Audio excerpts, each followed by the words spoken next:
अभी कुछ ही दिनों पहले आपने कोर्ट रूम के अंदर की एक वीडियो देखी होगी। वीडियो उस कार्रवाई के दौरान की है जिसमें एक शख्स ने जजों को ही आदेश देना शुरू कर दिया, खुद को सॉवरेन बताया, कोर्ट में कागज उछाल दिए और देश के मुख्य न्यायाधीश के लिए गाली तक दे दी।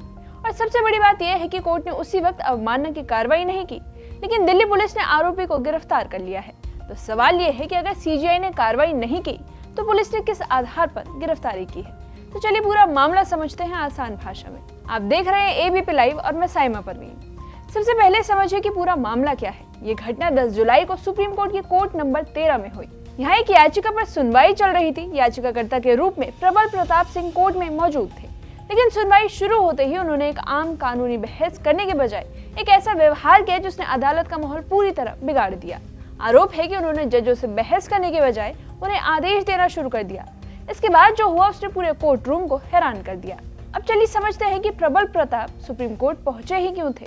उनका आरोप था कि लखनऊ के एसीपी विकास नगर साइबर क्राइम से जुड़े एक मामले में कार्रवाई नहीं कर रहे। उन्होंने एफआईआर दर्ज कराने की मांग की थी। इलाहाबाद हाई कोर्ट ने उनकी याचिका खारिज करते हुए कहा कि वो कानून के तहत प्राइवेट कंप्लेंट का रास्ता अपना सकते हैं, और इसी फैसले को चुनौती देने के लिए प्रबल प्रताप सुप्रीम कोर्ट पहुंचे। सुनवाई शुरू हुई तो सबको लगा कि हमेशा की तरह कानूनी बहस होगी, लेकिन प्रबल प्रताप ने जस्टिस के वी विश्वनाथन और जस्टिस आलोक आराधे की बेंच को संबोधित करते हुए उन्हें जुडिशियल सर्वेंट कहा। फिर उन्होंने कहा कि वो सोवरेन यानी संप्रभु हैं और इसलिए अदालत को आदेश दे रहे हैं कि एसीपी के खिलाफ एफआईआर दर्ज करने का निर्देश दिया जाए। ये सुनकर बेंच ने पूछा कि क्या आप हमें आदेश दे रहे हैं, लेकिन उनके तेवर नहीं बदले।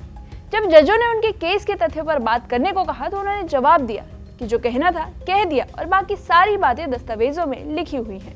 इसके बाद अचानक उन्होंने अपने केस से जुड़े कागज हवा में उछाल दिए और देखते ही देखते कोर्ट रूम में दस्तावेज बिखर गए। अदालत की कार्यवाही प्रभावित हुई और माहौल तनावपूर्ण बन गया। आरोप है कि इसी दौरान उन्होंने देश के मुख्य न्यायाधीश के लिए गाली का इस्तेमाल किया। इस गहमा गहमी के बाद जब कोर्ट स्टाफ और सुरक्षा कर्मियों ने शांत करने की कोशिश की तब भी मामला नहीं थमा। पुलिस के मुताबिक प्रबल प्रताप ने सुरक्षा कर्मियों के साथ धक्का मुक्की की और विरोध किया। उनके साथ मौजूद चंद्रभान पर भी इस तरह के घटनाक्रम में सहयोग करने का आरोप है। दोनों को कोर्ट परिसर से बाहर ले जाया गया। हालांकि बेंच ने उस समय संयम बनाए रखा और अवमानना या किसी दूसरी कार्रवाई का आदेश नहीं दिया। अब यही सबसे बड़ा सवाल उठता है, अगर सुप्रीम कोर्ट ने उसी समय कोई कार्रवाई नहीं की तो फिर दिल्ली पुलिस ने गिरफ्तारी क्यों की? इसका जवाब कानून में छिपा हुआ है। किसी अदालत में अनुशासन भंग करना यानी ब्रीच ऑफ डिसिप्लिन और अदालत की अवमानना यानी कंटेम्प्ट ऑफ कोर्ट एक अलग विषय होता है, जबकि सरकारी कर्मचारी के काम में बाधा डालना, सुरक्षा कर्मियों से धक्का मुक्की करना और न्यायिक कार्यवाही में रुकावट पैदा करना अलग अलग आपराधिक अपराध हो सकते हैं। और इन्हीं आरोपों के आधार पर पुलिस ने मामला दर्ज कर लिया है। दिल्ली पुलिस ने इस मामले में तिलक मार्ग थाने में एफआईआर दर्ज कर ली है। पुलिस ने भारतीय न्याय संहिता यानी बीएनएस की धारा 132, 221, 224, 3 और सबसेक्शन 5 समेत अन्य संबोधित धाराओं के तहत मामला दर्ज कर लिया है। और आरोप है कि दोनों ने अदालत की कार्यवाही में बाधा डाली, सरकारी कर्मचारियों के काम में हस्तक्षेप किया और सुरक्षा कर्मियों के साथ अभद्र व्यवहार किया। यानी गिरफ्तारी किसी एक बयान या गाली देने के आधार पर नहीं, बल्कि पूरे घटनाक्रम और उससे जुड़े आपराधिक आरोपों के आधार पर हुई है। जांच के दौरान पुलिस को दोनों आरोपियों के पास से कुछ ऐसे पर्चे भी मिले जिनमें आपत्तिजनक शब्द लिखे हुए थे। क्या ये सब पहले से तय योजना का हिस्सा था या फिर ये अचानक हुआ घटनाक्रम था? फिलहाल पुलिस हर पहलू की जांच कर रही है।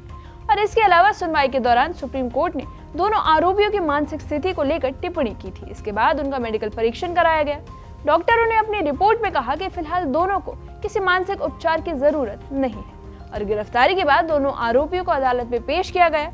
पहले उन्हें पुलिस रिमांड पर भेजा गया ताकि पूछताछ की जा सके और बाद में पटियाला हाउस कोर्ट ने दोनों को 14 दिन की न्यायिक हिरासत में भेज दिया है। अब पुलिस इस पूरे मामले की कड़ियां जोड़ रही है। जांच का फोकस इस बात पर है कि घटना के पीछे सिर्फ व्यक्तिगत विरोध था या इसके पीछे कोई और भी योजना छिपी हुई है। इस मामले पर आप क्या सोच रहे हैं? कमेंट सेक्शन में कमेंट करके बताइए।